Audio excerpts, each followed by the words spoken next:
শহীদ সেনা দিবসে পিলখানা ট্র্যাজেডির শহীদদের প্রতি শ্রদ্ধা জানিয়েছেন রাষ্ট্রপতি মোহাম্মদ শাহাবুদ্দিন ও প্রধানমন্ত্রী তারেক রহমান। বুধবার সকাল 10টার দিকে বনানী সামরিক কবরস্থানে ফুল দিয়ে শহীদদের প্রতি শ্রদ্ধা জানান তারা।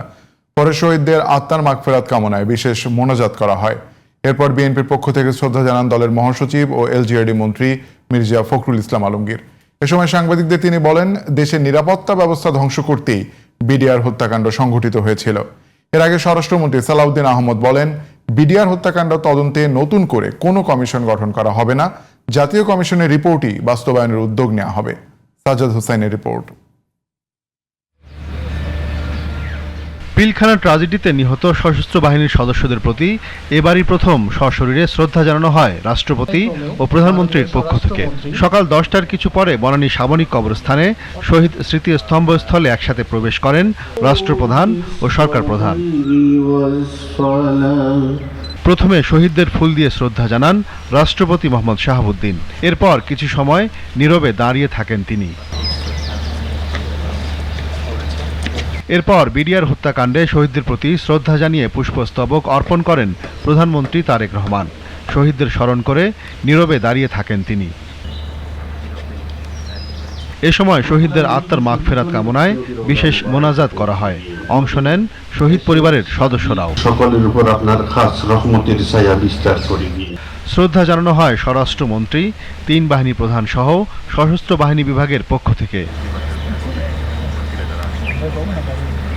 পরে বিএনপির পক্ষ থেকে শ্রদ্ধা জানান দলের মহাসচিব ও এলজিআরডি মন্ত্রী মির্জা ফখরুল ইসলাম আলমগীর। সেনাবাহিনীর মনোবল ভেঙে দেশের নিরাপত্তা ব্যবস্থা ধ্বংস করাই এই হত্যাকাণ্ডের উদ্দেশ্য ছিল বলে মন্তব্য করেন তিনি।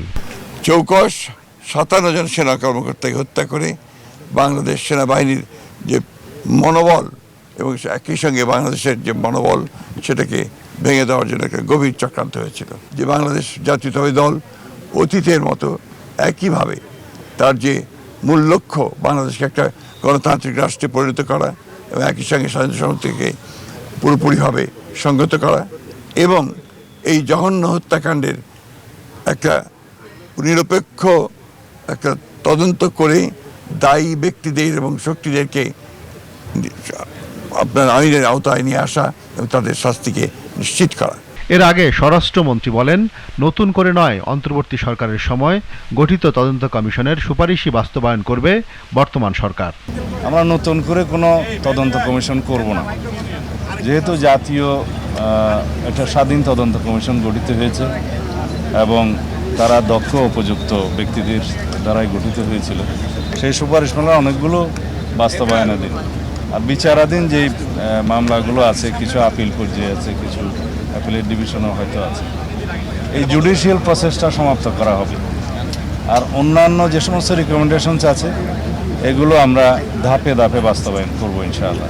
পিলখানা হত্যাকাণ্ডের যথাযথ বিচার করা হবে এবং ন্যায় বিচার নিশ্চিত করা হবে। এ ধরনের ঘটনার পুনরাবৃত্তি রোধে ব্যবস্থা নেওয়া হবে বলেও জানান সালাউদ্দিন আহমেদ। ছিল যে সমস্ত সাজ্জাদ হোসাইন, জিটিভি নিউজ, ঢাকা।